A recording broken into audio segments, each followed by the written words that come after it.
I'm very excited to be joined by my panelist today on the topic Bridging the Digital Gender Divide. We have Carissa Dizon from Next Billion Users Africa Google. We also have Nareshka Virana, founder and director from Shoply.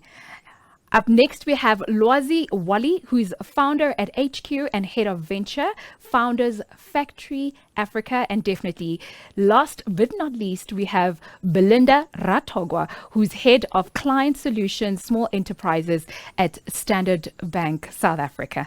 I'll start with you, Carissa. So according to the Global Entrepreneurship Monitor, entrepreneurs from the sub-Saharan Africa have the fastest growing entrepreneurs, which are female. But when we look at the stats of capital that is given to businesses, it does not match that spirit. How do we then even begin to foster the spirit of entrepreneurship when the stats are looking so bleak? Thank you, Thami, and good afternoon, good morning, good evening to everyone listening in. I'm really happy to be here to join this panel of women. The challenge, I guess, with entrepreneurship and women, it's sort of, if we take a step back, it's not an entrepreneurship challenge alone, right? The bigger challenge is really sort of underrepresentation of women in our participation in the broader economy, and entrepreneurship is sort of one part of this. And I think what we really need to think about then is just how do we increase women's participation, one, in the economy, and then second is how do we create the conditions for more women to become entrepreneurs, right? Sort of talking about capital first, I believe, is sort of putting the cart before the horse. We really need to think about how we help more female entrepreneurs come to the fore. And once we increase that pipeline, we know that women have great ideas, right? And we know that capital follows where they think that they can get a good return. So just how do we make sure that we're actually building up more women, helping them be successful, giving them a platform actually to share their ideas and to share their businesses. Because when women are successful, we know that everyone is successful in the community. And we know that entrepreneurship is so important. Not just for sort of economic empowerment, again, for women, for their families, and for the larger community, but also to spur innovation, for everyone in the ecosystem. So I'm going to jump on the point that Carissa has just made, and I'm going to come through to you, Lwazi. She made a point about we need to help women. Now, we know that women are helped through the role of education, mentorship, and sponsorship in regards to cultivating entrepreneurship. But is it that maybe women have too much advisory versus actual funding and capital for them? Great. Thank you so much, Thami, for the question. And thank you, everyone, for having me. Really excited to be here. And I think you touched on a very important point and a very important discussion, and a very timely one as well, right? I think for me, firstly, around that would be to sort of also look at some of the language we use around women and women entrepreneurs and founders, right? This idea that, fostering a culture and investing in a woman or a woman founder is more about helping her or empowering her, I think for me, is a notion that I understand sort of the intention of, but it's words like helping and empowering that I'm not, too much of a fan of, because I think women are really strong individuals. And I think given the opportunities and the systemic infrastructures, women are able to take on seats at important tables, create our own tables, and build opportunity around that. But I think you touch on three really systemic things, right?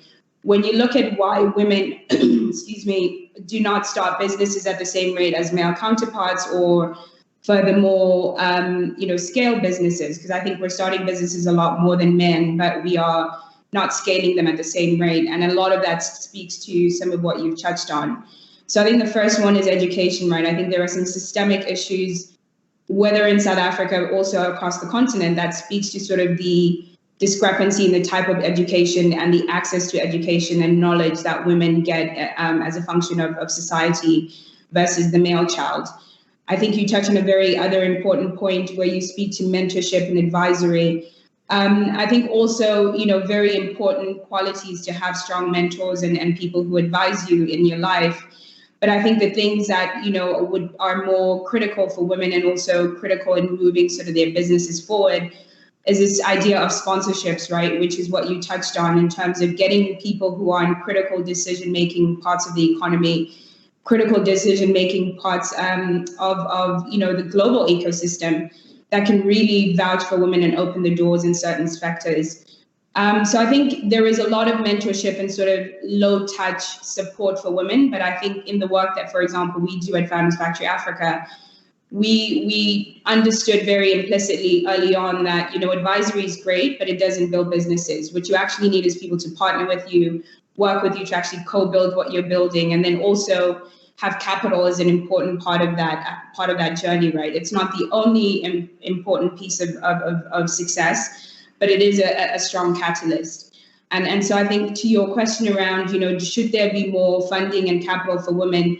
Absolutely. I mean, when you look at just, the space that we're in sort of the venture capital space, you look at numbers like in 2017, where over 155 billion globally in venture capital was invested in new startups across the globe.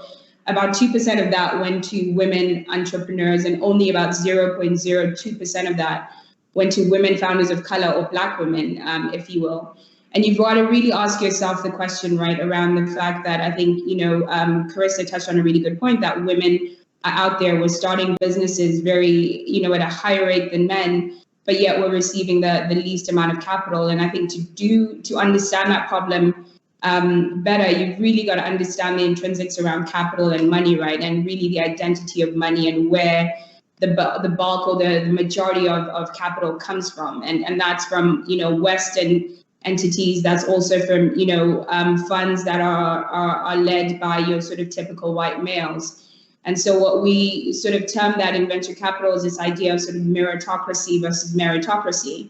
And it speaks to the idea of meritocracy, you investing in people who look like you, sound like you, who seem familiar, versus maybe potentially meritocracy, where somebody might have a really amazing business, which some women do, but you just don't translate effectively. So I think there's some really important sort of systemic structures and conversations that we need to have around the structures of capital, how capital, who owns capital, the gatekeepers to capital.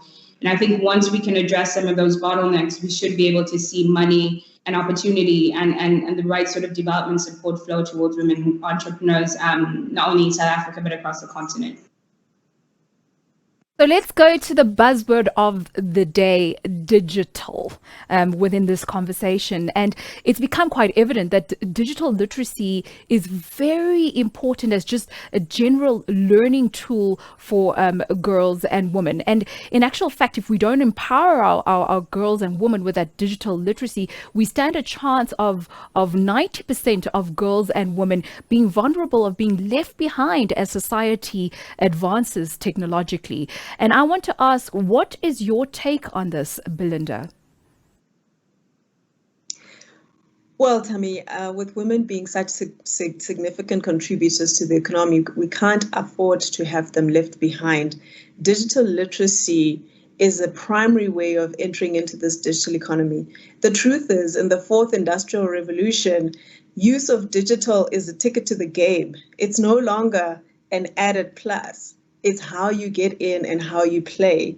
So if women are being left behind in terms of understanding what technologies are available and what they can enable in their own lives, we essentially are excluding them from participation. And I think that's something that we simply cannot afford. In Standard Bank, we took this so seriously to the extent that we've partnered with Microsoft to offer digital literacy courses for free to anyone that feels that they need to upskill themselves in order to participate in the new economy. I think it's critical that we enable and empower all girls and women to be able to have a seat at the table.